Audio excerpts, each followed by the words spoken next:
নাও। বালতি দড়ি নিয়ে ইদারার দিকে যাচ্ছেন পানি তুলতে রে বাবা।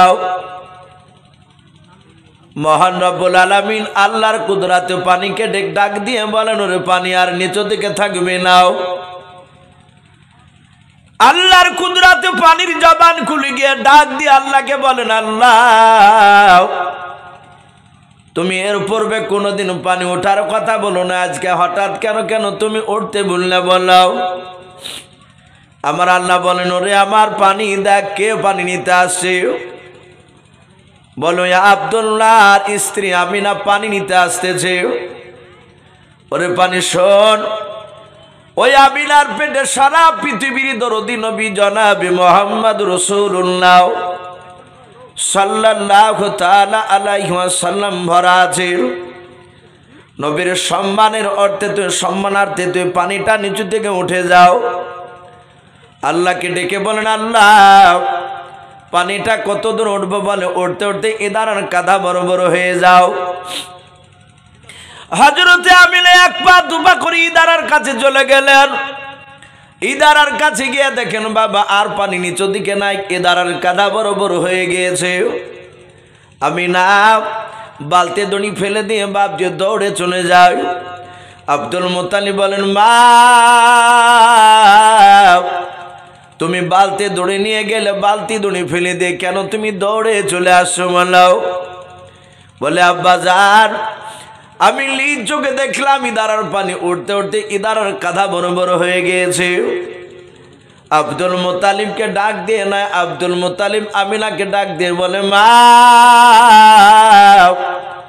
ইদারার পানি নিচু থেকে ওঠা সম্ভব নয়। ওরে আমিনা তোমার পেটে বাচ্চা আছে তাই তুমি হয়তো ভয় করেছো। আমাদের দেখবেন মা বোনদের পেটে বাচ্চা থাকলে অনেক সময় ভয় করে। রাত্রিবেলায় বাপ যে বাথরুম যেতে গেলে একা যেতে পারে না, স্বামীকে ডাকে না এলে বাপ যে মার কাছে থাকলে মাকে বাপ যে ডেকে সাথে করে নিয়ে যায়। ডাক দিয়ে আমিনাকে বলেন, ওগো মা তুমি ভয় করেছ? আমিনা বলেন, আব্বা জান আমি ভয় করি নাই, আমি নিজ চোখে দেখলাম ইদারার পানি উঠতে উঠতে কাঁধা বড় বড় হয়ে গেল। আব্দুল মুত্তালিব ডাক দিয়ে বলেন, মা আমি নিজ চোখে দেখে আসি। হযরতে আমিনা বাড়ি চলে আসলেন। আল্লাহ পানিকে ডাক দিয়ে বলেন, পানি রে আর ওপর দিকে থাকবি না, তোর গন্তব্যস্থলে তুই নেমে যাও। যেখানে ছিলে সেখানে নেমে যাও। পানি বাবা নেমে গিয়েছে। হযরতে আব্দুল মুত্তালিব ইদারার কাছে এসে দেখে বাপজি পানির দিকে ওঠে নাই, পানি নিচুতে নেমে আছে। হযরতে আব্দুল মুত্তালিব ডাক দিয়ে বলেছিল, আমিনা ও মা তুমি বলেছে ইদারার পানি উঠতে উঠতে নাকি ইদারার কাঁধা বড় বড় হয়ে গিয়েছে। ওরে আমিনা এই দেখো আমি তাকে দেখতে পাচ্ছি ইদারার পানি নিচুতে পড়ে আছে, ওপর দিকে ওঠে না। হযরতে আমিনা তিনি মনে মনে চিন্তা করেছেন, আব্বা মনে হয় বলবে আমি মিথ্যা করে বলেছি, বানিয়ে বানিয়ে কথা বলেছি। হযরতে আমিনা ডাক দিয়া বলেন, আব্বা আমি নিচুতে নাই, আমি অপর দিকে দেখলাম ইদারার কাঁধা বড় বড় হয়ে গিয়েছে। হযরতে আব্দুল মুত্তালিব বলেন, আমিনা আব্বা বলে আমার দিকে এগিয়ে আসতেছে, ইদারার দিকে আসতেছিল। আর আমি আব্দুল মুত্তালিব আমিনার দিকে তাকাছিলাম একবার, আর একবার ইদারার পানির দিকে তাকাছিলাম। দেখলাম আমিনা ইদারার কাছাকাছি চলে আসলো, আর ইদারার পানি উঠতে উঠতে ইদারার কাঁধা বড় বড় হয়ে গেল। বলুন সুবহানাল্লাহ।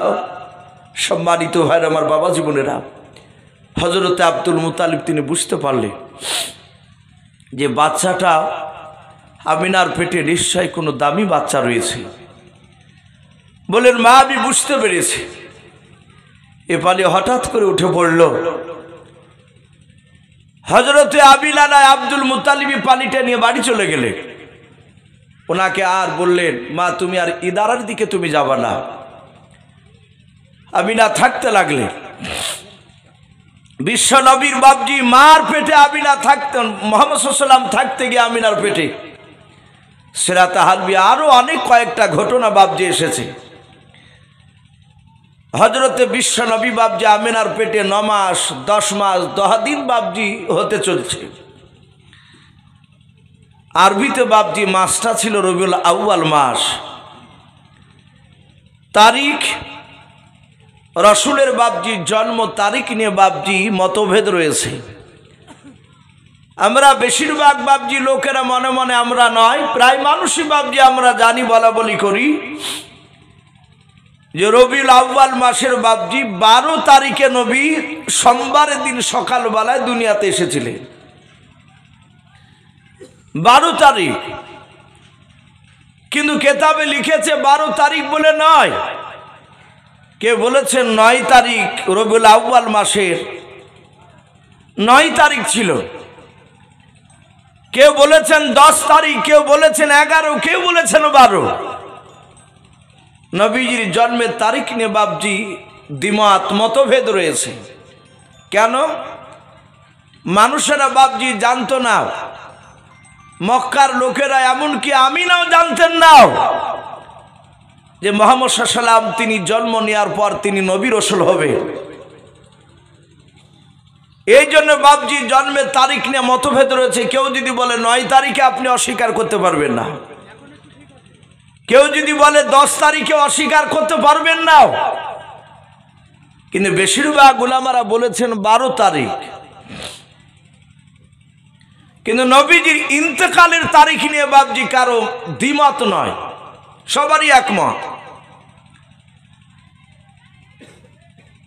তো কেতাবে লিখেছে রবিউল আউয়াল মাসের 9 কিংবা 11 কিংবা 10 কিংবা 12 তারিখ। আমরা বেশিরভাগ 12 তারিখটাই বাপজি প্রাধান্য দিই।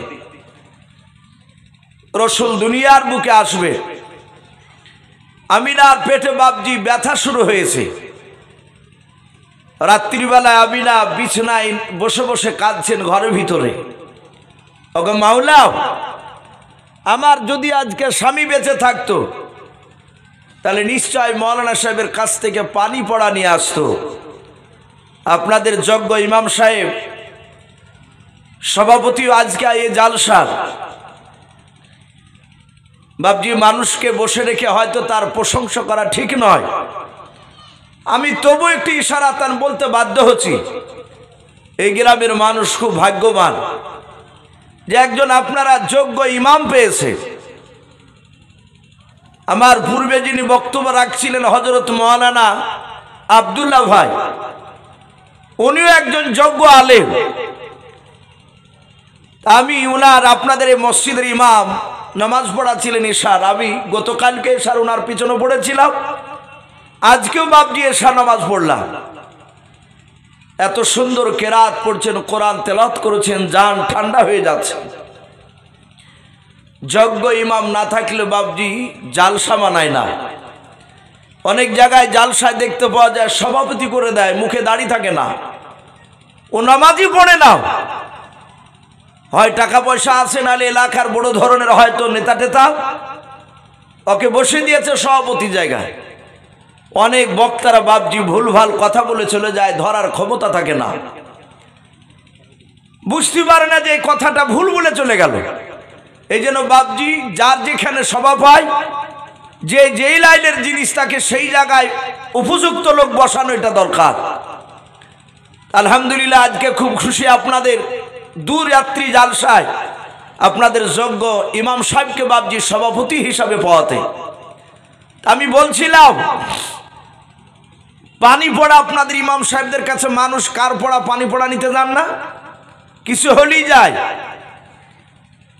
রসুল দুনিয়াতে আসার আগে ওই ইহুদির আলেমদের যারা গিরিজা ইমামতি করে, তাওরাত জুব্বুর ইনজিলের যারা হাফেজ, ওই সব ইহুদির পণ্ডিতের কাছে মানুষ পানি পড়া নিতে যেত।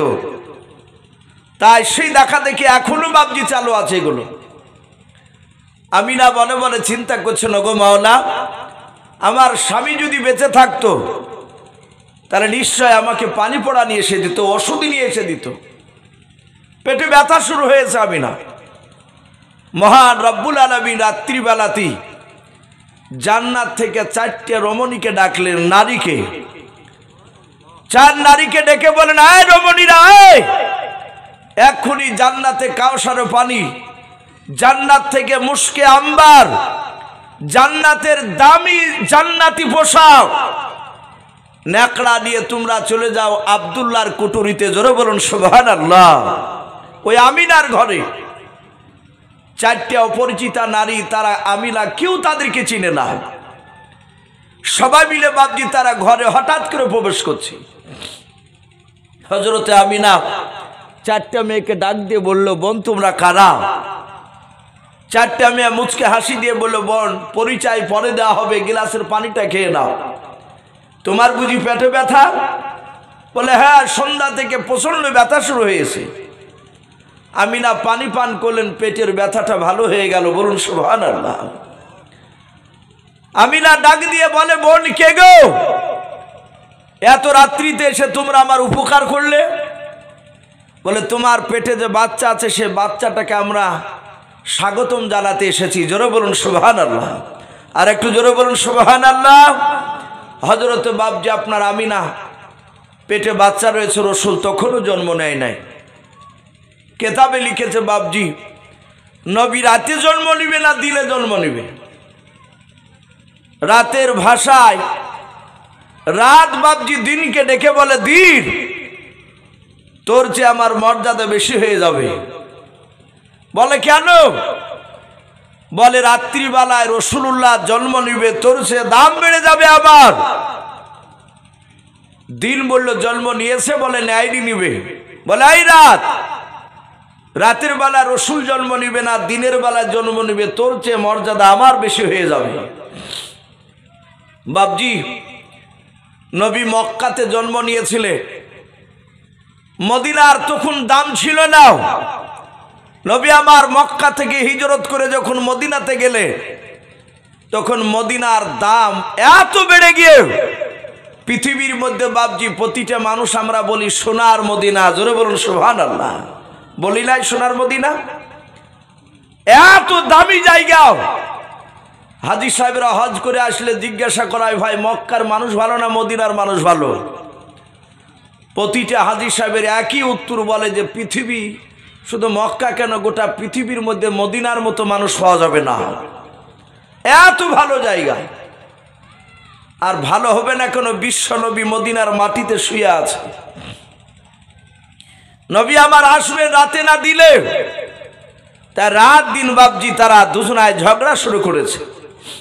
তাই কবি বলে, আজ নবীর জন্ম দিবস হায় রে মুমিন ভাই, আজ নবীর জন্ম দিবস হায়, আজ নবীর জন্ম দিবস হায় রে মুমিন ভাই, আজ নবীর জন্ম দিবস হায়।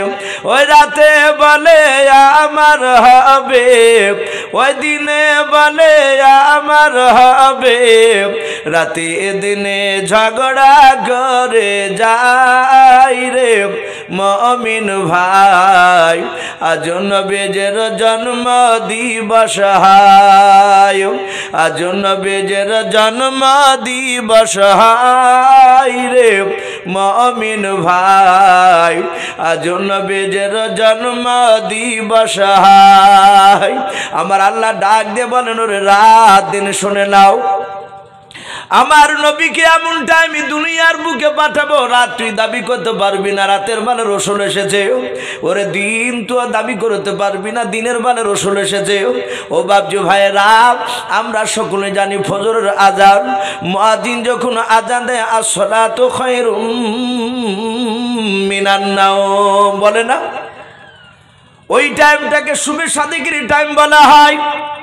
না রাত না বাপজি আপনার দিন, ওই সকালবেলায় ভোরবেলায় আল্লাহর নবী জনাবে মোহাম্মদ রাসূলুল্লাহ সাল্লাল্লাহু তাআলা আলাইহি ওয়াসাল্লাম নাভি কাটা অবস্থায় এবং খতনা অবস্থায় দুনিয়ার বুকে জন্ম নিলেন। জোরে বলুন সুবহানাল্লাহ। নাভি কাটা অবস্থায় আমাদের বাচ্চারা, সন্তানরা নাভি কাটা অবস্থায় জন্ম নেয়। বাপ বিশ্বনবী নাভি কাটা এবং খতনা অবস্থায় সিরাতে হালবিয়া কেতাব দিতে লিখেছে, আর রাহিকুল মাকতুমও কেতাবটি তো এসেছে। নবীজি চলে আসলে আমিনা রসুলকে কোলে নিলে, ওই মেয়েগুলো বাপজি জান্নাতি কাপড় দিয়ে বাপজি জোরে ধরলে, মুশকে আম্বার লাগিয়ে দিলে আমার দরদি রসুলকে বাপজি চুমা দিয়ে 4টে মেয়ে আমিনাকে রেখে দিয়ে বাপজি কোলে দিয়ে চলে যাচ্ছে। আমিনা ডাক দিয়ে বলে, ওগো বোনেরাও, কই তোমাদের পরিচয়টা আমাকে দিলে না? প্রথম নাম্বার মেয়েটা ডাক দিয়ে বলেছিল, আমিনাও তুমি আমাকে চিনতে পারো নাই? বলে না। বলে আমিনা, আমি হযরতে আদম শফিউল্লাহ আলাইহিস সালামের অর্ধাঙ্গিনী বিবি হযরতে মা হাওয়া আলাইহা সালাম। হযরতে আমিনা দি তুমি এটাকে ডাক দিয়ে বলেছিলেন, ও বোন তোমার পরিচয়টা দিয়ে দাও। দ্বিতীয় মেয়েটা ডাক দিয়ে বলেছিল, বোন আমিনা আমাকে চিনতে পারো নাই? বলে নাও। বলে আমি হযরতে ইব্রাহিম খলিলুল্লাহ আলাইহিস সালামের অর্ধাঙ্গিনী বিবি, আমি হযরতে মা হাজরা আলাইহা সালাম। 2 নাম্বার 3 নাম্বার মেয়েটা ডাক দিয়ে বলেছিল, বোন আমিনা তুমি আমাকে চিনতে পারো নাই? বলে নাও। বলে আমি হযরতে ঈসা রুহুল্লাহ আলাইহিস সালামের জন্ম দক্ষিণী মা হযরত মরিয়ম আলাইহা সালাম। 4 নাম্বার মেয়েটা মাথাটা নিচু করে দাঁড়িয়ে আছে। আমিনা ডাক দিয়ে বলেছিল, বোন তোমার পরিচয়টা তুমি দিয়ে দাও। 4 নাম্বার মেয়েটা ফেলফাল করে আমিনার দিকে চেয়ে বলেন, বোন আমার স্বামীর পরিচয় দিতে আমি বড্ড লজ্জা পাই। বলে লজ্জা পাওয়ার কারণ নাই, তুমি বলো। ওরা যে হাসতে হাসতে তারা আনন্দ করে বলেছে, কেউ নবীর মাও, কেউ বলেছে নবীর স্ত্রী। ওরে বোন তোমার পরিচয়টা দিয়ে দাও। 4 নাম্বার মেয়েটা ডাক দিয়ে বলেছিল, বোন সারা পৃথিবীর মানুষ আমার স্বামীকে কেউ ভালো বলে না। কোরআন শরীফে বাপ যে বেঈমানের নামটা পাওয়া যায়, যে বেঈমান কোরআন শরীফে বাপ যে পাওয়া যায়।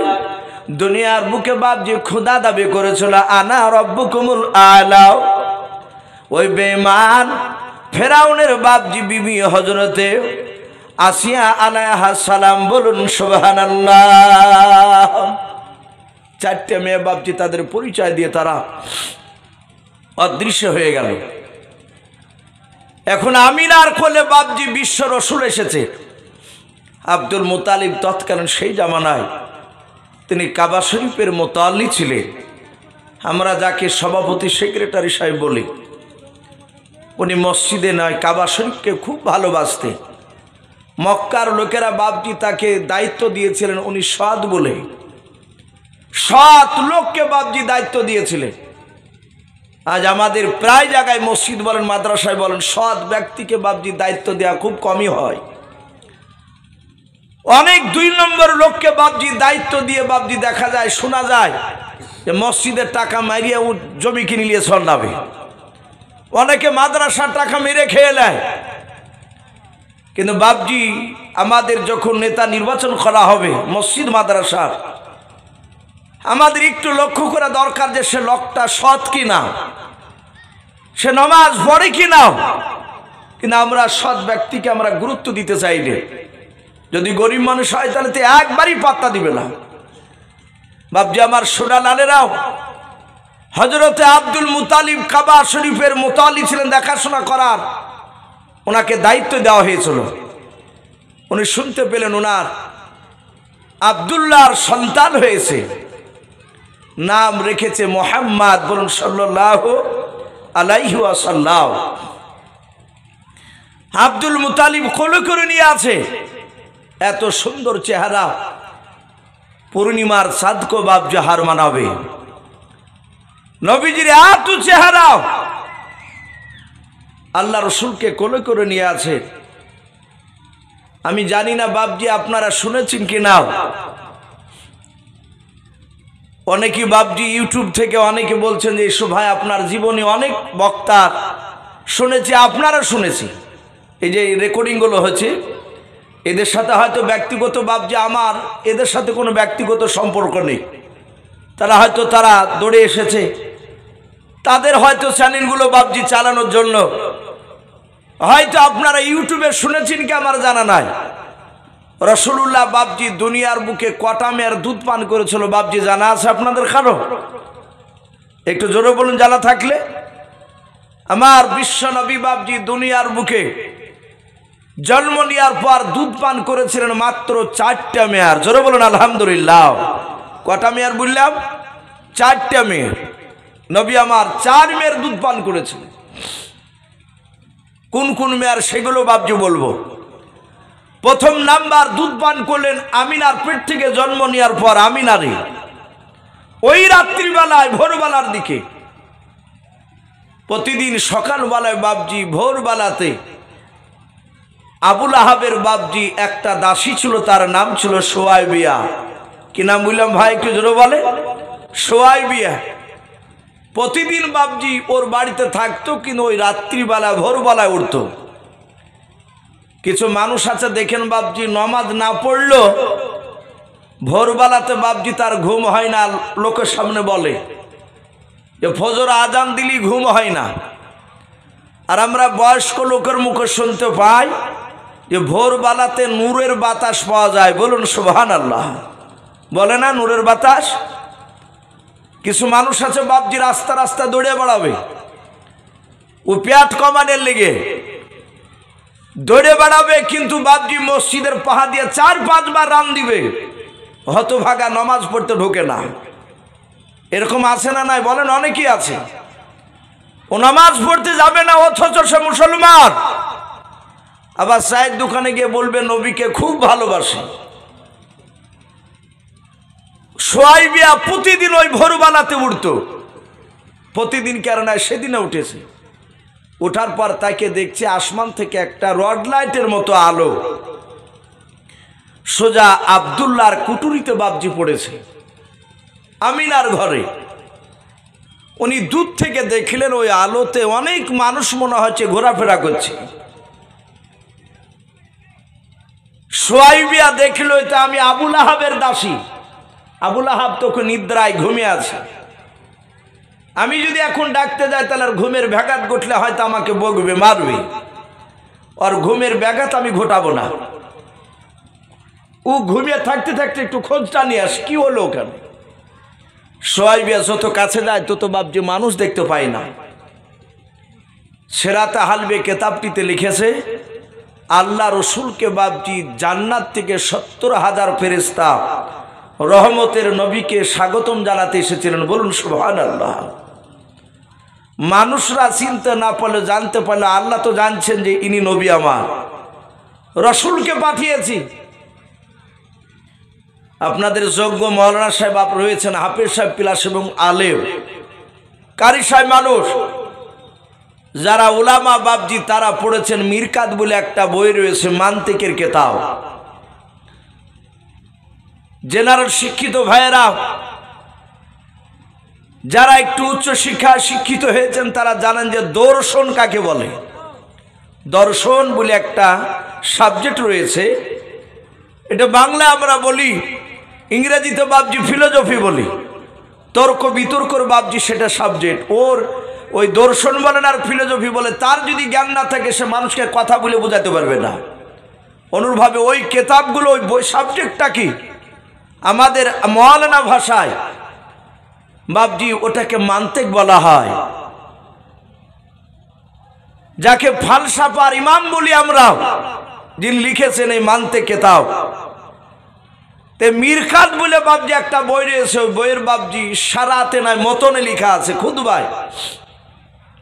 আল্লাহ রসুলকে প্রশ্ন করা হলো, হে রসুল আপনি কবে থেকে নবী ছিলেন? এই মুহাম্মদ সাল্লাল্লাহু আলাইহি ওয়াসাল্লামের কথা। আমার পূর্বেকার বক্তা হযরত মাওলানা আব্দুল্লাহ সাহেব বারাকাতুহুম আলিয়া উনি বলছিলেন নবী জীবনী বাপজি শুনতে গেলে সত্যি 1-2 দিনে শোনা সম্ভব নয়। তো মোটামুটি কথা একটু বাপজি একটু টাচ দিছি।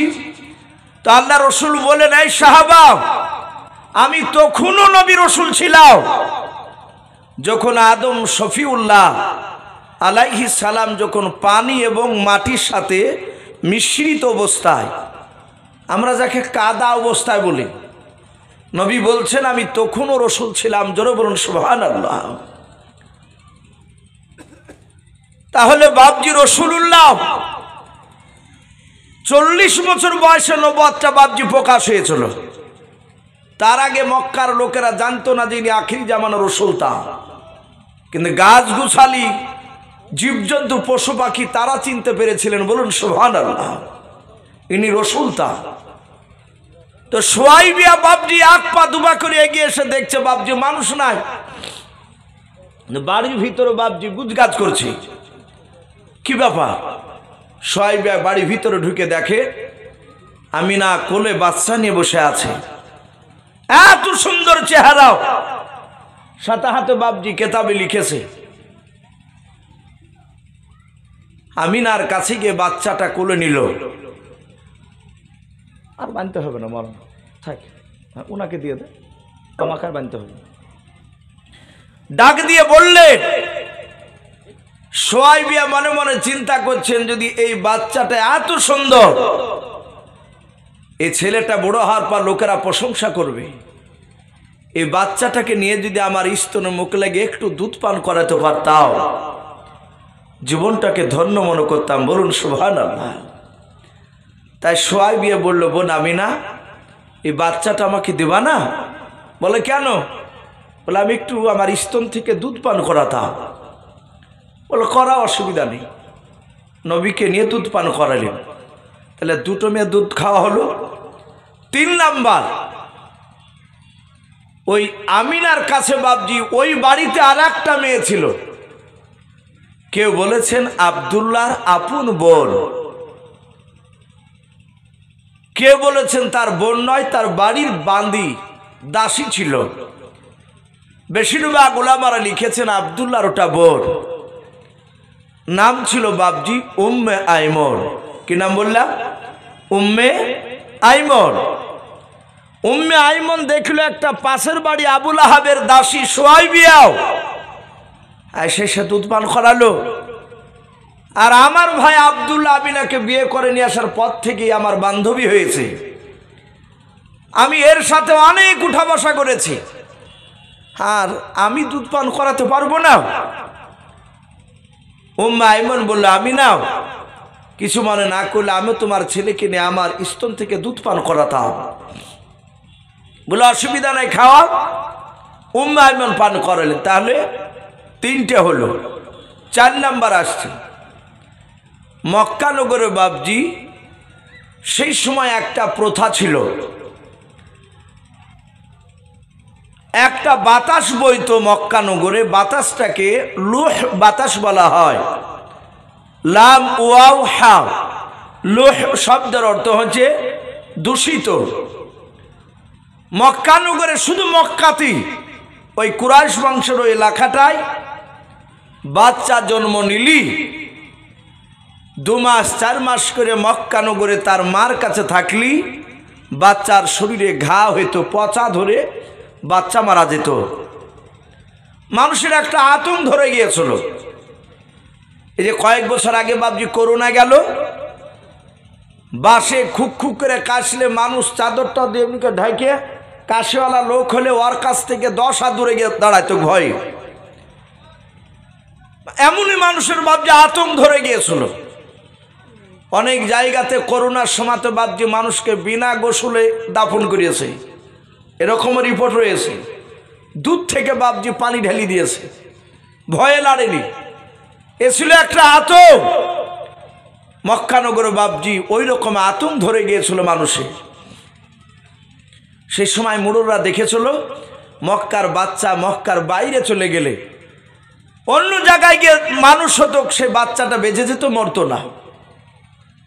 তাই তারা আইন চালু করেছিল, মক্কার মেয়েরা বাচ্চা জন্ম দিবে, মানুষ করবে অন্য দেশের মায়েরা, দাইমারা। ওরা যে মানুষ করবে তার বিনিময়ে বাপজি তারা মোটা অঙ্কের টাকা পাবে। তাই প্রতিদিন বাপজি মক্কার বাহির থেকে মানুষেরা মক্কা নগরে বাচ্চা নিতে আসতো। রাসূল আমিনার কাছে 5 দিন ছিলেন মক্কা নগরে। 5 দিনকার দিন আমার বিশ্ব নবীকে কোলে করে নিয়ে আমিনা রাস্তার ধারে বাপজি দাঁড়িয়েছে। আপনাদের যেমন মেন লালবাগের এই কদম শরীফ, যে আপনার এই যে কুর্মিতালা যে মোড়, এইরকম বাপজি রাস্তার ধারে বাপজি দাঁড়িয়ে আছে।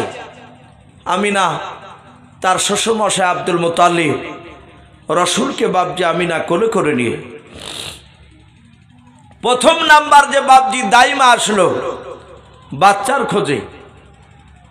আমিনার কাছে আসলো যে মেয়েটা, সেই মেয়েটার নাম কেতাবে এসেছে রকিয়া বিনতে আবু জোহাস। রকিয়া ডাক দিয়ে বলেছিল, আমিনাও এই বাচ্চা কার? আমিনা বলেছিল বাচ্চা আমার। বলে বাচ্চাটা কি দিবা নাও? বলে দার জন্য দাঁড়িয়ে আছে। হযরত রকিয়া বিনতে আবু জোহাস মেয়েটাও আল্লাহর রসুলকে বাপজি কোলে নিয়ে বাপজি চুমা দিতে শুরু করে দিলাও। এমন ভাবে ভালোবাসা বাপজি দিতে লাগলো, আদর স্নেহ করতে লাগলো।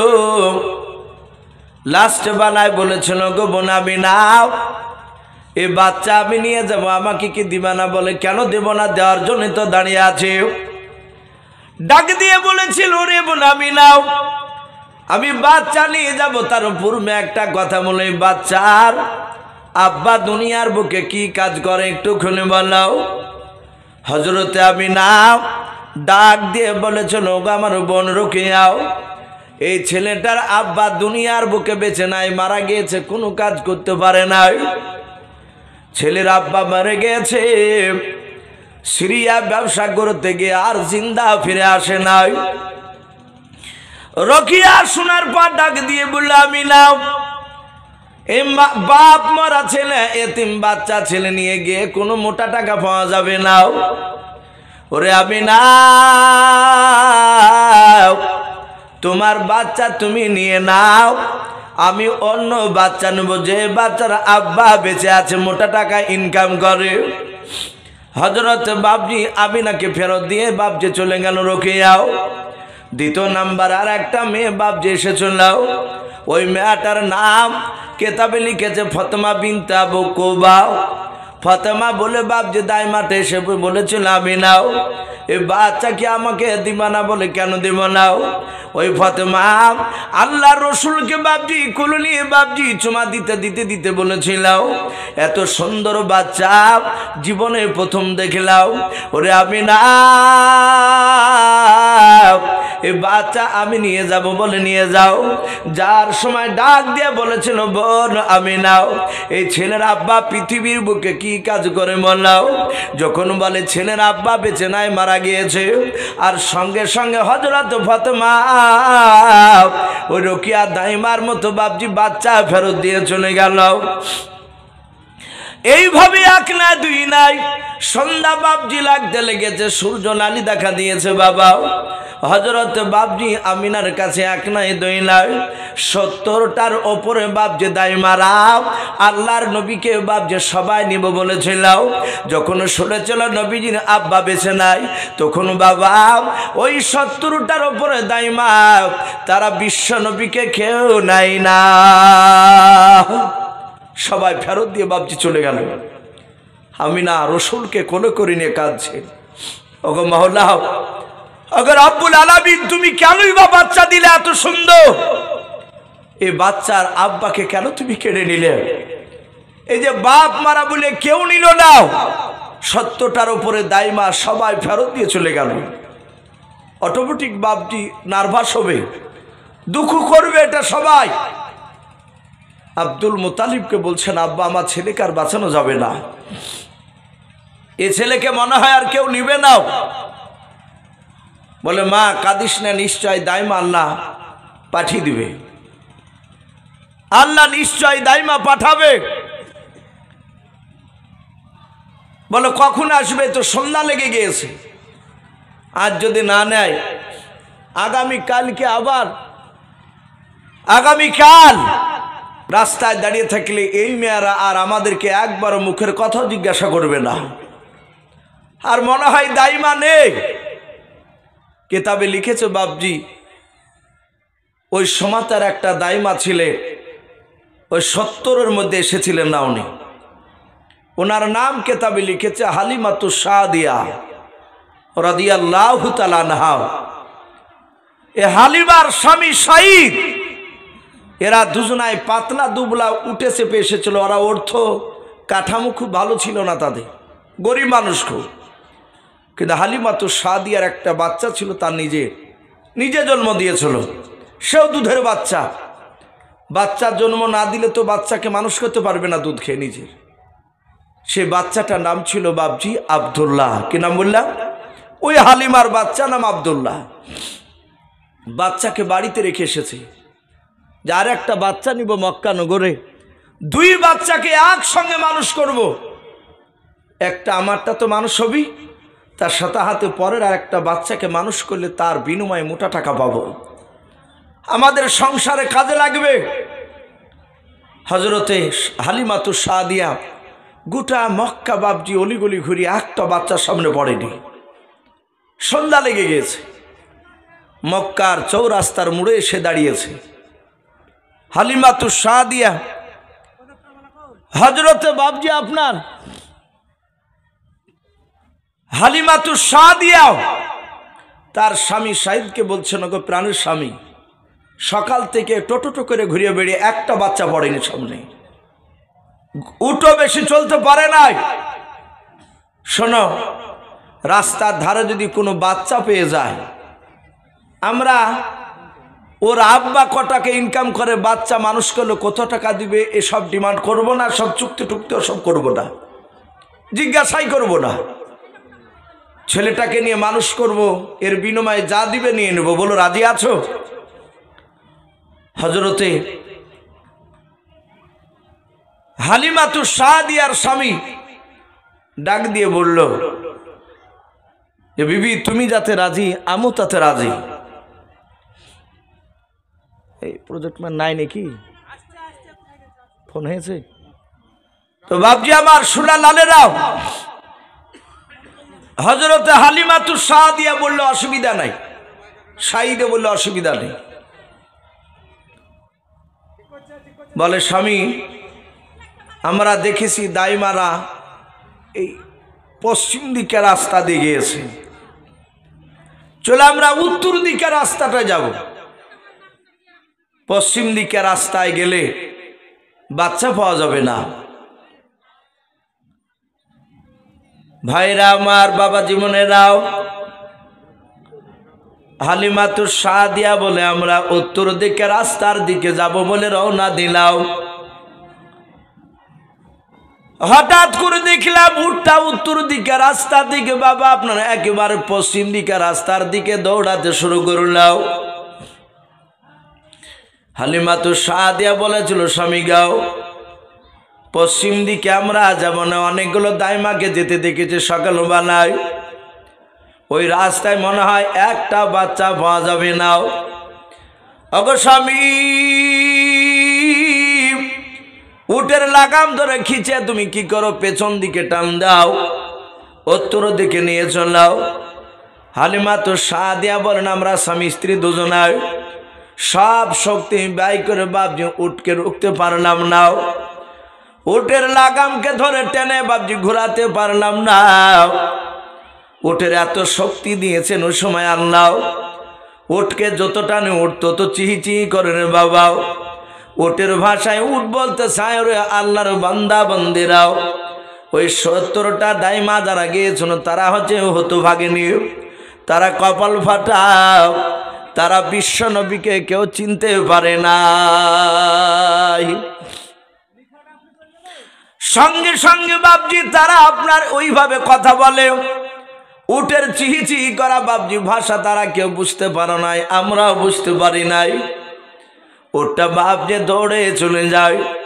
হালিমাতুস সাদিয়ার সাইদ বলে আমরা দুজনাই দেখলাম উটটা দৌড়তে দৌড়তে দৌড়তে দৌড়তে গিয়ে বাবা অনেকটা দূর বাবজি উটটা দৌড়ে যাওয়ার পর হঠাৎ করে দাঁড়িয়ে গেল, মাথাটা উঁচু করে আকাশের দিকে বাবজি তুলে ধরলাও।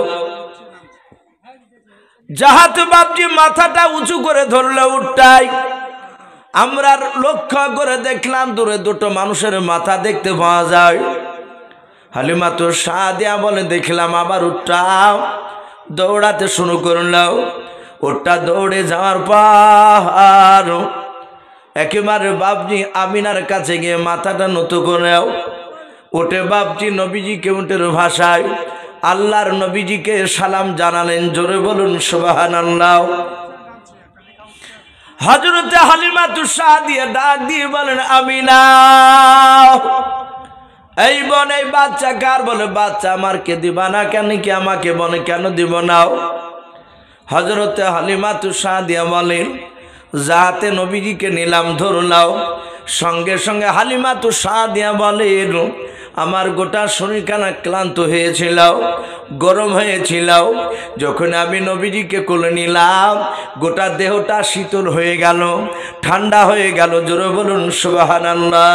আল্লাহ ভাই একটু জিকির করুন, লা ইলাহা ইল্লাল্লাহ, লা ইলাহা, একটু মাঝে জিকির করে নি, লা ইলাহা, আরো জোরে লা ইলাহা, লা ইলাহা ইল্লাল্লাহ, লা ইলাহা ইল্লাল্লাহ, লা ইলাহা ইল্লাল্লাহু মুহাম্মাদুর রাসূলুল্লাহ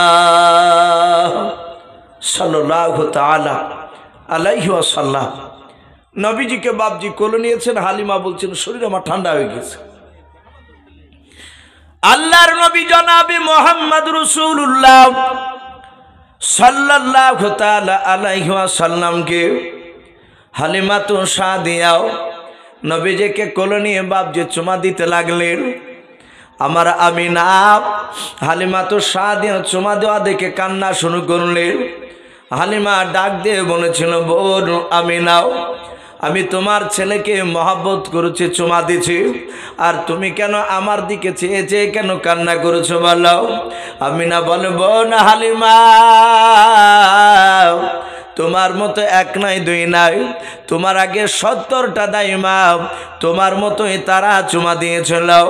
শেষের বেলায় তারা জিজ্ঞাসা করেছিল, ছেলের আব্বা কি করে বলো? যখন বলেছিলাম ছেলের আব্বা বেঁচে নাই, ওই সময় আমার ছেলে কার কিনাই নাও তারা ফেরত দিয়ে চলে গিয়েছিল। ওরে হালিমা,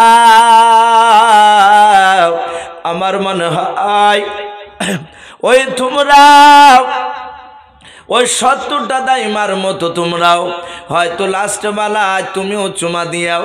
ছেলের আব্বা মারা গিয়েছে, সে না হয়তো ছেলেটা নেবা না, আমার ছেলেকে হয়তো ফেরত দিয়ে চলে যাবা। ওরে বোন, এই জন্য আমি কাঁদছি। হযরতে হালিমাতুস সাদিয়া নিজের কাপড়ে আঁচল দিয়ে বাপজি আমিনার চোখের পানি মুছে দিলেন।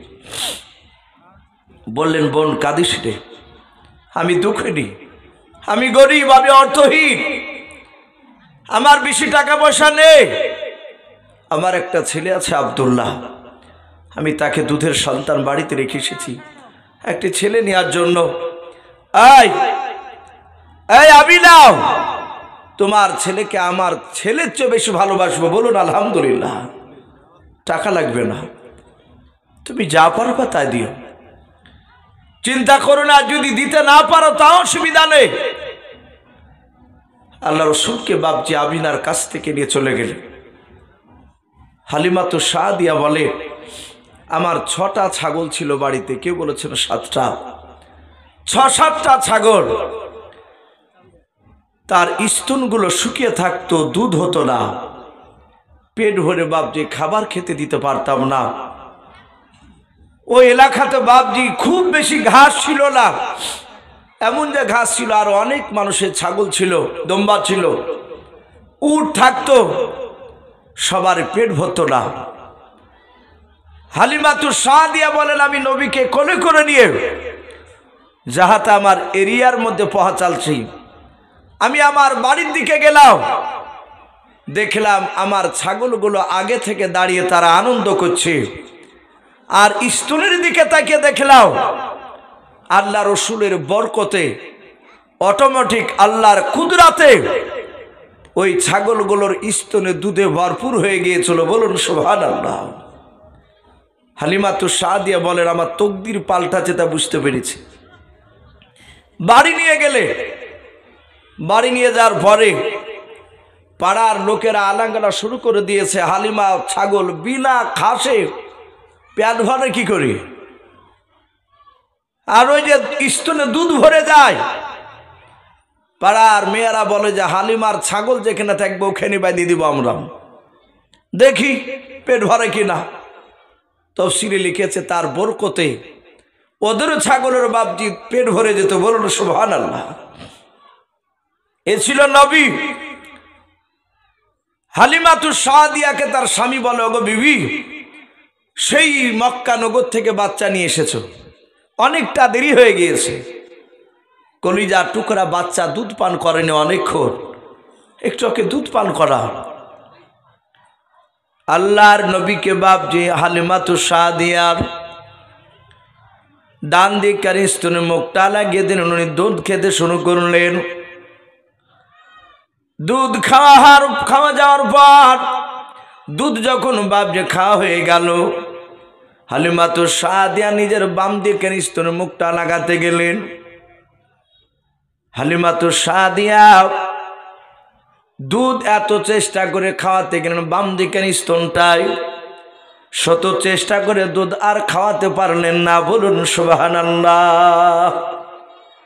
আল্লাহ রসুল বাম দিকের স্তনে মুখ লাগালেন না।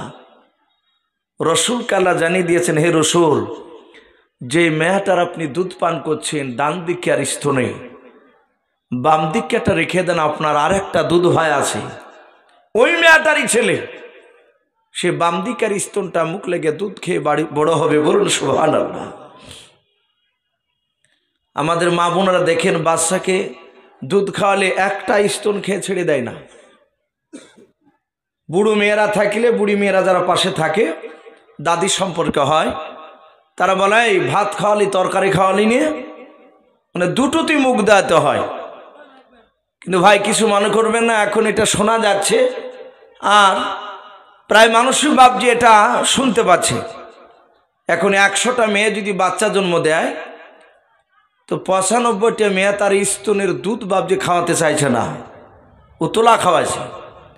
লোকের সামনে বলছে যে আমার স্তনে দুধ নাই, দুধ পায় না, যে মানে ও বুড়ি হবে না, বুঝলেন, ও জোয়ানই থাকতে চাইছে। এটা হচ্ছে উদ্দেশ্য ওদের। হযরতে হালিমাতুস সাদিয়া উনি বলেন, যতদিন দুধ পান করেছে আমার মুহাম্মদ সাল্লাল্লাহু আলাইহি ওয়াসাল্লাম, ওই ডান দিকটা ছাড়া বাম দিকটা মুখ লাগে খায়নি। বলুন সুবহানাল্লাহ। নবী আস্তে আস্তে বড় হলে হালিমাতুস সাদিয়ার বাড়িতে 2 বছর 28 মাস বাপজি পার হয়ে গেল। নবীজি দুধ খাওয়া একেবারে বন্ধ করে দিয়েছিলেন। রসুলের বয়স তখন বাপজি 4 বছর। ক বছর বললাম? 4 বছর।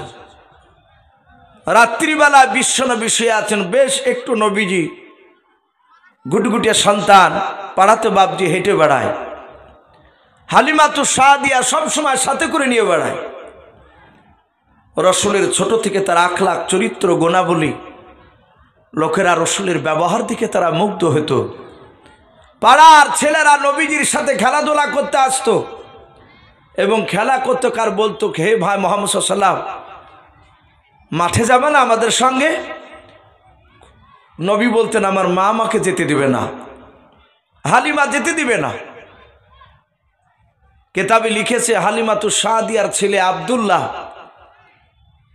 4 বছর পর উনি ছাগল চড়াতে যায়, তার মার ছাগলগুলো 6-7টা ছাগল নিয়ে যায়। সারাদিন ছাগল চড়ে এসে সন্ধ্যাবেলায় বাড়ি আসে। সারাদিন টোটো করে ছাগল চড়াতে গিয়ে শরীর ব্যথা হয়ে যায়। সন্ধ্যাবেলায় খাওয়া দাওয়া করে বাপজি রাসূলুল্লাহ যেখানে শুয়ে থাকে নবী আমার, ওই জায়গায় আব্দুল্লাহ গিয়ে নবীর গলা ধরে শুয়ে থাকে। বলুন সুবহানাল্লাহ। নবী বলেন, আব্দুল্লাহ ভাই, সারাদিন তোমাকে দেখতে পাওয়া যায় না, রাত্রিবেলা এসে আমার গলা ধরে শুয়ে থাকো, ব্যাপারটা কি? বলো, ভাই তোমার গলা ধরে শুলে আমার শরীরের ব্যথা ভালো হয়ে যায়। একবার বলবেন না সুবহানাল্লাহ? অত বরকতময় নবী শুয়ে আছে তার কাছে। নবী বলেন, দিনে কোথায় যাও? বলে, ছাগল চড়াতে যায়। কার ছাগল? বলে, আমাদেরই, মার ছাগল, আব্বার ছাগল। বললো, ভাই যেই মার দুধ খেয়ে তুমি বড় হয়েছে, সেই মার দুধ খেয়ে আমিও তো বড় হয়েছি। আমিও যাব। পাড়ার ছেলেদেরকে বলল, আমার ভাই মুহাম্মদ সাল্লাল্লাহু আলাইহি ওয়াসাল্লাম মাঠে ছাগল চড়াতে যাবে। পাড়ার ছেলেরা খুব আনন্দিত, সবাই আসলে এসে আল্লাহর দরদি নবীর কাছে বাপজি নয় হালিমাতুস সাদিয়াকে বলেন, মা তোমার ছেলেকে দাও, আমরা মাঠে ছাগল চড়াতে যাব, ভাইকে নিয়ে যাব। হালিমাতুস সাদিয়া বলেন, বেটা নিয়ে যাও, কিন্তু সাবধানে, আমার ছেলেকে যেন রৌদ্র না লাগে। রৌদ্র লাগবে না, খুরমা পাতার তাজ বানিয়ে মুহাম্মদ সাল্লাল্লাহু আলাইহি ওয়াসাল্লাম ভাইয়ের মাথাতে পরে দিব, রৌদ্র লাগবে না। বলুন সুবহানাল্লাহ। আল্লাহর নবীজিকে মাঠে নিয়ে গিয়েছেন তার ভাইয়েরাও। দরুদ নবী আমার পাড়ার ছেলেরা ডাক দিয়ে বলেছিল, ভাই মুহাম্মদ সাল্লাল্লাহু আলাইহি ওয়াসাল্লাম তুমি আমাদের সাথে রানের প্রতিযোগিতায় তুমি নাম দিতে এসো। আল্লাহ রাসূল ডাক দিয়ে বলেছিলেন, নাও, আমি রানের প্রতিযোগিতা আমি নাম দেব, নাও, শুনে নাও, তোমরা খেলাধুলা করো, আমি দাঁড়িয়ে দাঁড়িয়ে দেখব। পাড়ার ছেলেরা বলেন, আমরা খেলাধুলায় আমরা নাম দিয়ে দৌড়াতে লাগলাম। আকাশে মেঘ ছিল না, রৌদ্র ছিল আকাশটাও। হঠাৎ করে দেখলাম আকাশে বাপজি কোথা থেকে একটা মেঘের টুকরা এসে আল্লাহর নবীজির মাথার সামনে এসে বাপজি উপরে দাঁড়িয়ে গেল। বলুন সুবহানাল্লাহ। পাড়ার ছেলেরা বলা বলি করেছে, ভাই ওই দেখ মুহাম্মদ সাল্লাল্লাহু আলাইহি ওয়াসাল্লামের মাথার উপরে মেঘের টুকরাও। সব ছেলেরা নবীজির কাছে চলে আসলো। আল্লাহ রসুলের বাপজি হাতখানা ধরে পাড়ার ছেলেরা ডাক দিয়ে বলেছিল, ভাই একটু সামনের দিকে রৌদ্রের দিকে হেঁটে হেঁটে চলাও। দরদি নবীজিকে হেঁটে নিয়ে যায়। আর পাড়ার ছেলে বলেন, আমরা আকাশে মেঘের টুকরার দিকে দেখতে লাগলাম। মুহাম্মদ সাল্লাল্লাহু আলাইহি ওয়াসাল্লামকে যেমনে নিয়ে যায় অমলে দেখতেছেন মেঘের টুকরা নবীর পেছন পেছন হাঁটতেছে। জোরে বলুন সুবহানাল্লাহ। ও বাপজি ভাইয়েরাও, পাড়ার ছেলেরা ডাক দিয়ে বলেছিল, আব্দুল্লাহ তোমার ভাইকে আগামী কালকেও নিয়ে আসবা, প্রতিদিন নিয়ে আসবা, খেলাধুলা করব। আমরা পাহাড়ি এলাকায় খেলাধুলা করতে গিয়ে মরুভূমির ময়দানে গাছের ছায়া পাই না। শুনে না, তোমার ভাই থাকলো মেঘের টুকরা আছে। ওগো আমার ভাইরা শুনে নাও, তোমার ভাইকে যদি আমরা পেয়ে যাই, শুনে নাও, তাহলে আমরা খেলাধুলা করে ক্লান্ত হয়ে গেলাম, তোমার ভাইয়ের সামনে কাছে এসে দাঁড়ালে আমাদেরকেও ছায়া লাগবে। বলুন সুবহানাল্লাহ। ও বাপজি ভাইরা, আব্দুল্লাহর সাথে এই জিনিসটা নবীজির সাথে দেখার পর পাড়ার ছেলেরা বলেন, আবার নবীজির কাছ থেকে বাপজি আরাম করে নবীকে রেখে দিই, একটু আমরা দূরে গিয়েছি খেলাধুলা করার জন্য। হঠাৎ করে দেখলাম জঙ্গলের ভিতর থেকে দুটো অপরিচিত মানুষ বাপজি দৌড়ে চলে আসলো। দুটো মানুষ বাপজি, তাদের কাছে দুটো বাপজি ব্যাগ ছিল। দুটো ব্যাগে মনে হচ্ছে কি যেন ভরা আছে। দুটো মানুষ অপরিচিত মানুষ, তাদেরকে কেউ চিনে না, মক্কার ছেলেরাও। আল্লাহ রসুলের কাছে এসে বাপজি জঙ্গল থেকে বেরিয়ে এসে নবীজের হাত দুখানা বাপজি দুটো লোকে ধরলাম। আল্লাহর নবী বলেন, ভাই ও মক্কার বন্ধুরাও, এই দেখো দুটো অপরিচিত মানুষ আমাকে ধরেছে, টেনে নিয়ে যাচ্ছে। পাড়ার ছেলেরা চিৎকার করে ডাক দিয়ে বলেছিল, ভাই ও চাচা, কে তোমরা? আমার ভাইকে কেন ধরে নিয়ে যাচ্ছ? আমার ভাইকে ছেড়ে দাও। কিন্তু বাপজি তাদের কথা বাপজি কর্ণপাত করলো না। ওই দুজন মানুষ বলেন, টানতে টানতে নবীকে নিয়ে গিয়ে জঙ্গলের ভেতরে নিয়ে যাওয়ার পর একটা উঁচু পাহাড়ে বাপজি আপনার তুলে নিয়ে চলে গেল। পাড়ার ছেলেরা বলেন, আমরা পাহাড়ে দৌড়ে যেতে পারলাম না, ভয় করলাম। আমরা দূর থেকে দেখলাম আল্লাহর নবী জনাবে মুহাম্মদ রাসূলুল্লাহ সাল্লাল্লাহু তাআলা আলাইহি ওয়াসাল্লামকে বাপজি চিৎ করে বাপজি শুয়ে দিলাম। আল্লাহর নবীকে শুয়ে দিয়ে ওই দুটো মানুষের কাছে যে দুটো ব্যাগ ছিল, একটা ব্যাগ থেকে বাপজি ধারালো অস্ত্র হাতে করে নেওয়ার পর আল্লাহর নবীজির বাপজি বুকের ভিতর ভরে দিয়ে বাবা বুকটা বাপজি ফেড়ে ফেললাম। পেটটা ফেড়ে ফেলার পর নবীজি নিজের নাড়ি ভুড়িগুলোকে বাপজি বের করে ফেললাম। পাড়ার ছেলেরা বাপজি ভয়ঙ্কর দৃশ্য দেখে হামা করে সবাই কান্না করতে করতে হালিমার কাছে দৌড়ে চলে গেল। যার পর ডাক দিয়ে বলেছিল, মা তোমার ছেলে মনে হয় আর পৃথিবীর বুকে বেঁচে নাই। হালিমাতুস সাদিয়া বলেছিল, কেঁদে ওরে বাবা, আমার ছেলে কোথায় গিয়েছে? বলে মক্কা নগরে ময়দানে খেলাধুলা করেছিলাম, দুটো অপরিচিত মানুষ জঙ্গল থেকে বেরিয়ে এসে তোমার ছেলেকে টেনে নিয়ে গিয়াও পাহাড়ে চূড়ায় নিয়ে গেল। দেখে লাও, পাহাড়ে নিয়ে গিয়ে চূড়ায় নিয়ে গিয়ে তোমার ছেলেকে শুয়ে দিলাম। শুয়ে দেওয়ার পর মা পেটা বুকটা ফেড়ে ফেলার পর দেখলাম নাড়ি ভোড়েগুলোকে বের করলাম। ওই সময় আমরা কান্না করতে করতে দৌড়ে চলে এসেছি, মা মনে হয় তোমার ছেলে আর জিন্দা বেঁচে নাই। আল্লাহর নবী জনাবে মুহাম্মদ রাসূলুল্লাহ সাল্লাল্লাহু তাআলা আলাইহি ওয়াসাল্লামের বাপ যে জন্ম দক্ষিণ মা দুধ মা হালিমাতুস সাদিয়া বাপজি পাড়ার ছেলেদের মুখে নবীর কথা শুনে, নবী বেঁচে নাই শুনে বাপ যে দৌড়ে চলে গেলেন। হালিমাতুস সাদিয়া আগে দৌড়ে চলে যায়, পেছন পেছন বাবা হযরত বাপজি মক্কার ছেলেরা দৌড়ে যায়। হালিমা জঙ্গলে যাওয়ার পর বলেছিল, বাবা কোন দিকের পাহাড়ে নিয়ে গিয়েছে বলাও? বলে মা এই দেখো পাহাড়টা নিয়ে গিয়েছেন। তাই নাকি? বলে হাও। হালিমাতুস সাদিয়া পাহাড়ের চূড়ায় গিয়ে দেখেন বাবা বিশ্ব দরদি নবী একা, তিনি চুপচাপ বসে আছেন। বলুন সুবহানাল্লাহ। হালিমাতুস সাদিয়া নবীজিকে বুকের সাথে জড়িয়ে ধরলেন। আল্লাহর নবী বলেন, বাবা শুনলাম বাবা তোমাকে নাকি দুটো মানুষ টেনে নিয়ে চলে এসেছে পাহাড়ের চূড়ায়।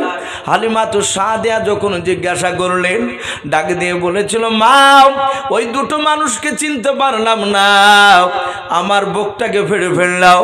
আর একটা মানুষ দেখলাম তার কাছে পানির জায়গা ছিল, আমার নাড়ি ভুড়িগুলো সব বের করে নিয়ে ওই পানিতে খলবল করে ধৌত করার পর আবার আমার পেটের ভিতর ভরে দিয়ে আমার পেটটা সাপ দিয়ে ঠিক করে চলে গেল। ওরে বাবা তোমার কি কষ্ট হয় নাই? আল্লাহর নবী বলেন, সব তাকে তাকে দেখতেছিলাম, একটু একটু হালকা ব্যথা করেছিল, বেশি ব্যথা করে নাই। বলুন সুবহানাল্লাহ। কিতাবে লিখেছে রাসূলের বাপজি 4 বছর বয়সে সেনা ত্যাগ করা হয়েছিল। ওই যে পানিটা ছিল, পানিটা ছিল কাউসারের পানি জান্নাতে।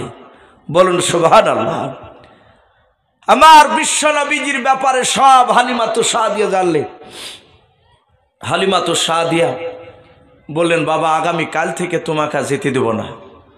ভাই অনেক লম্বা ঘটনা আছে, আমি তাও তো মোটামুটি ছেড়ে দিছি কথা।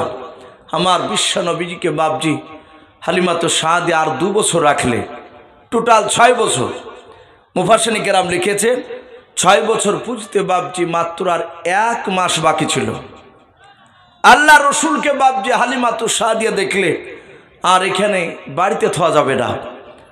আমিনার একটাই সন্তান, যদি মুহাম্মদ সাল্লাল্লাহু আলাইহি ওয়াসাল্লামের যদি কিছু হয়ে যায় তাহলে আমি তার কোল ভরে দিতে পারবো না, তার কোলটা খালি হয়ে যাবে। আমিনা বাচ্চাটা রেখে আসি, কিন্তু বড্ড মায়া হয়ে গিয়েছে নবীজির ওপরে। হালিমা রেখে কি করে থাকবে, এ চরম টেনশন আছে। বাপজি বিশ্ব নবীকে নিয়ে বাপজি চলে আসলেন। আল্লাহর নবী জনাবে মুহাম্মদ রাসূলুল্লাহ সাল্লাল্লাহু তাআলা আলাইহি ওয়াসাল্লাম বিশ্ব দরদি নবীকে বাপজি নিয়ে বাড়িতে এসে বললেন, ওকে বোন আমিনা তোমার ছেলেকে রেখে আমি থাকতে পারবো না, আমার চরম মন খারাপ করছে। কিন্তু মারে বোন রে, তোমার তো আর ছেলে নাই, একটাই ছেলে, তুমি আমাকে আমানত দিয়েছিলে, আমি আমানত ফিরিয়ে দিলাম। আল্লাহ রাসূল সাল্লাল্লাহু তাআলা আলাইহি ওয়াসাল্লাম বিশ্ব দরদি নবী বাপজি তার জনম দুঃখিনী মা আমিনা বললেন, হালিমাতুস সাদিয়া আমার ছেলে আমার বাড়িতে থাকবে, কিন্তু হালিমা তোমার যখনই মন খারাপ করবে তুমি এসে আমার ছেলেকে 2-4 দিনের মতো নিয়ে যাবা। এই পারমিশন আমি দিয়ে রাখলাম। বলুন সুবহানাল্লাহ। এই অনুমতি দিয়ে রাখলাম। হালিমাতুস সাদিয়া চলে গেলে নবীজি আমিনার বাড়িতে থাকতে লাগলে। বেশ 1 মাস ধরে বাপজি খেলাধুলা করছিলেন পাড়ার ছেলেদের সাথে। আপনাদের জীবনে একটু বড় বাগান, নবীজির বাপজি বাড়ি থেকে একটু দূরে খাজুরের বাগান। খাজুরের বাগানে বাপজি পাড়ার ছেলেরা খেলা করছিল, নবী সেখানেও ছিলেন। আল্লাহ রাসূল পাড়ার ছেলেদের সাথে খেলা করতে করতে হঠাৎ করে দেখলে সব ছেলেদের বাপজি গার্জেনরা, প্রায় ছেলেদের বাপেরা, তারা বাপজি ছুটে আসলো। ছেলেরা আব্বা আব্বা করে দৌড়ে চলে গেল। আমাদের যেমন সন্তানরা খেলাধুলা করলে বাপ যেতে দেখলে সন্তানরা আব্বা আব্বা করে আনন্দ পায়, অনেকে ছুটে এসে কলে চাপে। অনেক বাপরা বাপজি মহব্বত করে আমরা সন্তানদেরকে তুলে নিই, গালে মুখে সুমা দিই। হযরতে আব্দুল্লাহ নয়, নবীজি দাঁড়িয়ে দাঁড়িয়ে দেখলে সব ছেলেরা আব্বা আব্বা করে বাপজি উঠলো, সবাই কোলে নিয়ে আদর করতে লাগলো। নবীজি 1 ঘন্টা ধরে বাপজি অপেক্ষা করলেন, আমার আব্বা কেন আসছে না, আসে নাই। 1-8 ঘন্টা পর কাঁদতে কাঁদতে বাড়ি যাচ্ছে। আমিনা মনে মনে ভেবেছেন আমার ছেলেকে হয়তো পাড়ার ছেলেরা বুঝে কেউ মেরেছে। আমিনা ঘর থেকে বেরিয়ে গিয়ে ডাক দিয়ে বলেন, ওগো বেটাও, তোমাকে কে মেরেছে বলাও। আল্লাহর নবী জনাবে মোহাম্মদ রাসূলুল্লাহ সাল্লাল্লাহু তাআলা আলাইহি ওয়াসাল্লাম, আল্লাহর নবী দুরূদ নবী বাপজি কান্না করিতে করিতে বলেছিলেন, ওগো মা, আমাকে মক্কার ছেলেরা কেউ মারে নাই মা। সব ছেলেদের আব্বাদেরকে দেখলাম তারা দৌড়ে চলে গেল, সবাই তারা আব্বা আব্বা করে তাদের কোলে চড়লাও। ওগো মা, আমার 6 বছর হতে চলল মা, আজ পর্যন্ত আমি আমার আব্বাকে দেখতে পেলাম না। হালিমাতু সাদিয়া এত ভালোবাসা দিয়েছিলেন, বাপের কথা একেবারে ভুলে গিয়েছে। নবী বলেন, মা, আব্বা কই? হালিমাতু সাদিয়া নয়, আমিনা মনে মনে ভাবছে, আমি এই মুহূর্তে যদি বলি তোমার আব্বা মারা গিয়েছে, তাহলে ছেলে খুব আঘাত পাবে। তাই একটু কৌশল করে কথাটা বললে, বাপরে, তোমার আব্বা তোমার নানার দেশে গিয়েছে ব্যবসা করতে, আসেনি, ওই যে সিরিয়া ব্যবসা করতে গিয়েছিলে। একটু কৌশল করে কথাটা বুঝাতে চাইলে। আমিনার উদ্দেশ্য ছিল যে আমার বাপ মার কাছে নিয়ে গেলে,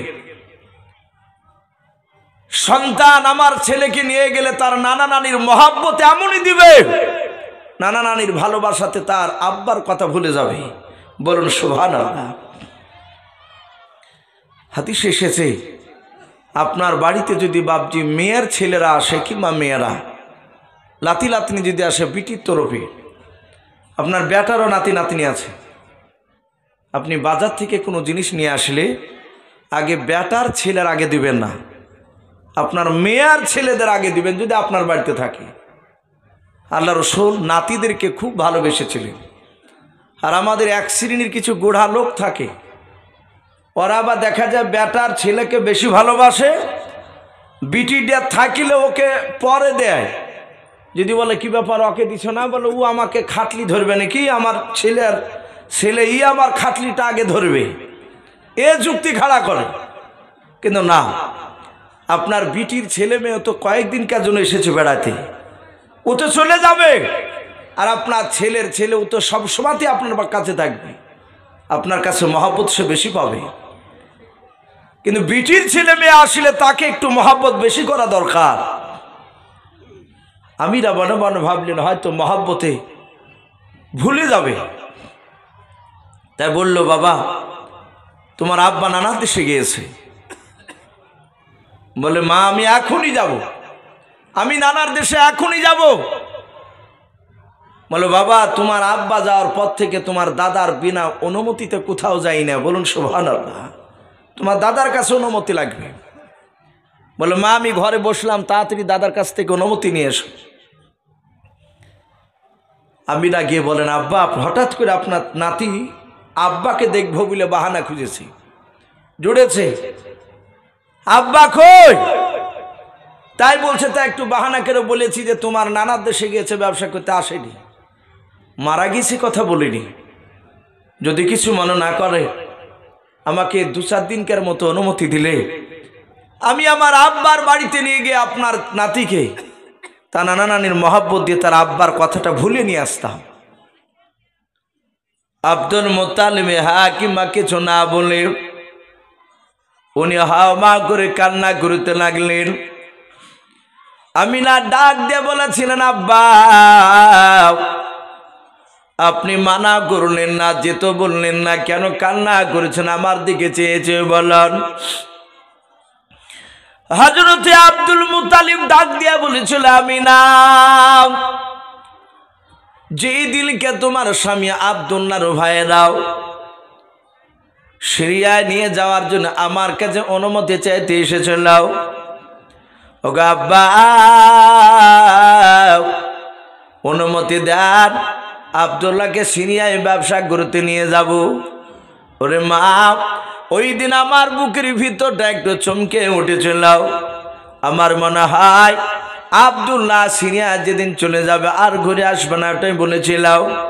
ওরে মা আমিনা, তুমি যখন অনুমতি চাইলাও আমার বুকের ভিতরটা চমকে উঠল সেদিনকার মতো। আমার মনে হয় ও আমিনা, তুমি তোমার আব্বার দেশে চলে গেলে তোমার স্বামীর মতো হয় তার জিন্দা ফিরে আসবে না। মারে, এই জন্য আমি কাঁদছি। আমিনা বুঝতে পারলেন যেতে দিবে না, উনি থাকতে লাগলে। বাড়িতে এসে বললেন, বাবা তোমার দাদা অনুমতি দিল না। বলে দাদা দিল না? বলে না। নবী আরো কাঁদতে লাগলেন। আব্দুল মুত্তালিব মনে মনে ভাবলে, আমি আমিনাকে বারণ করে মনে হয় ভুল করেছি, আমি যাই, আমি আমিনাকে ডাকি। আবার আব্দুল মুত্তালিব ডাকছেন, আমিনা, এই আমিনা। আমিনা বললেন, আব্বাজি ডাকছেন? বলে হ্যাঁ। বলে মারে, আমি ভুল করেছিলাম, তোমাকে বারণ করে তুমি যাও, কিন্তু তুমি তো ভালো জানো যে আব্দুল্লাহ ইন্তেকাল করার পরে আমি আর থাকতে পারি না তোমাকে না দেখলে। ওরে মা, তোমার পেট থেকে আমার নাতি জন্ম নেওয়ার পরে আমার নাতিকে একটা দিন আড়াল করে আমিও থাকতে পারি না। জোরে বলুন সুবহানাল্লাহ। মা যাচ্ছ যাও, বেশি নয় মাত্র 7 দিন থাকবা। কদিন বললাম? 7 দিন। 7 দিনের বেশি থেকেও না। বলে আব্বা 7 দিনের 1 ঘন্টা বেশি কাটাবো না। নবীজির দাদা আব্দুল মুত্তালিব তার যে একটা বিটি ছিল উম্মে আইমন, তাকে ডেকে বললেন, উম্মে আইমন তুমি এই মুহাম্মদ সাল্লাল্লাহু আলাইহি ওয়াসাল্লামকে নিয়ে যাও, তোমরা 2 মায়ে আমার নাতির খেয়াল রাখবা, আর আমিনা যদি ভুলে যায় তাহলে স্মরণ করে দিও 7 দিনের বেশি থাকতে বারণ করেছে আমি। ঠিক আছে আব্বা, চিন্তা নেই। রাসূলকে নিয়ে বাপজি চলতে লাগলো তায়েফ নগরে, ওই নবীজি নানার বাড়িতে। আল্লাহর নবী জনাবে মুহাম্মদ রাসূলুল্লাহ সাল্লাল্লাহু তাআলা আলাইহি ওয়াসাল্লাম বলেন, আল্লাহ রসুল বলেন, আমার মার উম্মে আইমন ফুফুমাও দুজনায় নানার বাড়ি নিয়ে যেতে যেতে যেতে যেতে যেতে যেতে যেতে বাবা ওই মাকামে আবওয়া যখন পার হচ্ছিলেন, নবী বলেন, আমাকে দেখলাম আমার মা একটা বাবলা গাছের ছায়ার তলে আমাকে দাঁড় করে দিলেন। ডাক দিয়ে বলেন, বাবা এখানে তুমি আরাম করো, আমরা একটু আসতেছি। নবী বলেন, আমরা গাছের গুড়িতে আমি দাঁড়িয়ে গেলাম। আমার মাকে দেখলাম সামনে গিয়ে একটা উঁচু কবরের কাছে যাওয়ার পর কবরের মাথার পাশে গিয়ে দাঁড়িয়ে দাঁড়িয়ে বাপজি কান্না করতেছে। নবী বলেন, আমি দেখলাম ওই কবরটার পায়ের দিকে আমার ফুপুমা দাঁড়িয়ে দাঁড়িয়ে কান্না করতেছিলেন, কাঁদছে। আচ্ছা বলেন বাপ, এখানে অনেক বাপজি ভাই রয়েছে, এখন মেয়েদেরকে কবরে যাওয়া যাবে? বাপ একটু কথা বলে, কবরে জিয়ারত করতে এখন যাওয়া যাবে না। কিন্তু এক শ্রেণীর মানুষ বাপজি তারা এই ফতোয়াটা দেয় না, এই মশলাটা বলে না যে মেয়েরা কবরে যাওয়া বাপজি মেয়েদের জন্য নিষিদ্ধ, যাওয়া যাবে না। অথচ অনেক পীরের দরবারে হাজার হাজার মেয়েরা যায়, যায় কি যায় না? কথা বলে, অনেকেই যায়, একটুকু বলে না। আল্লাহ রসুলকে বলেন, ওগো নবী, মেয়েদের কবর জিয়ারত করতে যাওয়া যাবে? নবী বলেন, জিয়ারত তো দূরের কথা, যেদিন থেকে তুমি বলবা যে অমুকের কবর জিয়ারত করতে যাব, তোমার যাওয়ার আগেই ওই যেদিন থেকে যাব বলবা সেদিন থেকে আল্লাহর লানত তোমার উপর বর্ষিত হবে, বদদুয়া। আল্লাহ, মেয়েদেরকে বাপজি কবরস্থানে যেতে নেই, কবর জিয়ারত করতে যেতে নাই, বেটা ছেলে যাবেন যান। যেসব কবরে বাপজি শরিয়াত বিরোধী কাজ হয় সেসব কবরে না যাওয়াই দরকার। অনেক কবর বাপজি এখন সিজদা চলছে, কবরের মাটি নিয়ে বাপজি গায়ে মাখছে, কবরের কাছে গিয়ে বাপজি চুমা দিচ্ছে, কবর জিয়ারত করে আবার পেছন ঘুরে হাঁটছে না। যে কবরকে পেছন করে তা হাঁটা ঠিক নয়, তাই বলে বাপজি পেছনে এভাবে ঘুরতে ঘুরতে চলে যাচ্ছে। এখন এক শ্রেণীর মানুষ এগুলোকে বাপজি বলতে গেলে আবার খারাপ মনে করছে। না, কবর কোন অলির কবর বাপজি জিয়ারত করা হারাম নয়। বড় বড় বুজুর্গ আল্লাহওয়ালাদের কবর আপনি জিয়ারত করতে যাবেন, অসুবিধা নেই, কিন্তু আপনি শরিয়াত অনুযায়ী কবর জিয়ারত করুন। আপনি কেন ওই কবরে যে চুমা দিবেন, কবর মাটি নিয়ে গায়ে মাখবে, এসবগুলো বাপজি শরিয়াতে পুরো হারাম। আপনি গিয়ে তার কাছে গিয়ে জিয়ারত করে বলুন, আল্লাহ, এই অলিটা বড় বুজুর্গ ছিল, তুমি এই অলির মতো আমাকে বুজুর্গ বানিয়ে দিও। হে আল্লাহ, আমি যেন কোরআন সুন্নাত মোতাবিক যেন চলতে পারি, সেই তৌফিক দিও। আপনি গিয়ে সেখানে বলতে পারেন এই ব্যক্তি এত বুজুর্গ ছিল, আল্লাহওয়ালা ছিল। তাই বলে কবরের কাছে গিয়ে বাপজি পীরের কাছে আবার কিছু চাওয়া যাবে না। এগুলো বাপজি খুব সাবধান। এক শ্রেণীর আলেমরা জানছে এটা অন্যায়, তবু বাপজি বলে না। বললে হয়তো সেসব জায়গা তার ডাকবে না তাকে। বাপজি আমার সোনা লালেরা, কিন্তু সেই সময় তখন কবরে যাওয়া মেয়েদের বাপজি নিষিদ্ধ তখন হয়নি, কারণ নবীর ওপরে তখন তো কোরআন নাজিল হয়নি।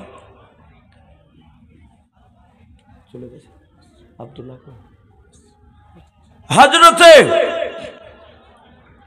বিশ্বনবী জনাবে মুহাম্মদ রাসূলুল্লাহ সাল্লাল্লাহু তাআলা আলাইহি ওয়াসাল্লাম বলেন, তারা দুজনাই কবরটার কাছে খুব কাঁদলো। অনেকক্ষণ ধরে কাঁদার পর আবার চলে আসলো, এসে তারা আমার হাত দুখানা ধরে আবার টেনে নিয়ে চলে গেল। নিয়ে যাওয়ার পরে ওইখানে নানার বাড়িতে যাহাতে পৌঁছালাম, আর গোটা তায়েফ নগরের বাসিন্দারা তারা শুনতে পেয়েছে আমিনা তার সন্তানকে নিয়ে এসেছে। এত সুন্দর লোকেরা বাপজি রাসূলুল্লাহকে দেখার জন্য ভিড় জমালো। গ্রামের লোকেরা বলল, এইভাবে সবাই জান ভরে দেখা যাবে না, একদিন করে আমরা দাওয়াত দিব মেহমান স্বরূপ, তার মেহমানদারি করব, তার যার বাড়িতে থাকবে তারাই জান ভরে দেখবে। আল্লাহ রসুলকে বাপজি দাওয়াত দিতে লাগলো তার মাকে, নবীকে দেখার জন্য। এ দেখতে দেখতে দেখতে দিনের পর দিন এইভাবে